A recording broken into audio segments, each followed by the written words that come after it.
I woke up to the truth of the flat earth, shape of the earth, as an engineer and a pilot. So I've studied engineering, physics, 3 different ways: basic physics, electric physics, and construction physics. And also as a pilot, as a rotary wing pilot, that is helicopter pilot, I studied aeronautical physics as well.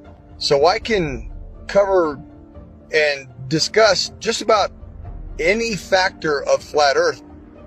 Not that I'm any smarter than anybody else, but I've studied quite a bit of factors that analyze shape and motion of just about any object. That's physics, also aeronautical physics, and principles of flight. I can tell you this: airplanes fly straight and level. That's even an aviation term, straight and level. Airplanes will fly for hours at the same altitude, never dipping their nose down to follow the curve of the earth. An aircraft on a 12-hour or even 18-hour flight from Portland, Oregon to Seoul, Korea, that would have that aircraft starting at one point and then flying so far around the earth that it's flying downwards with its nose vertically downwards, and then starting to go around the curve of the earth so that the airplane is now flying upside down. Would have to make that kind of a flight path on a globe, which is, it's such an absurdity. So that being said, I come into the true shape of the earth, the flat earth, as a skeptic, like most anyone else. I'll tell you my story. My buddy told me about this. He said, "Rob, you need to learn about the ice ring. You need to learn that the earth doesn't move. This globe is garbage."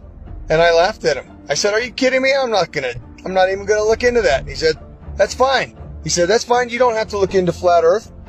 But until you do," he said, "until you do look into flat earth, you will remain a slave of the matrix."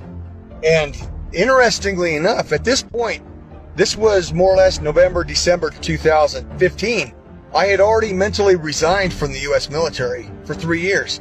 I had already resigned because of Benghazi. I realized, and I saw for myself, I'd been working with U.S. as an Army officer, working for State Department for a good 10 years.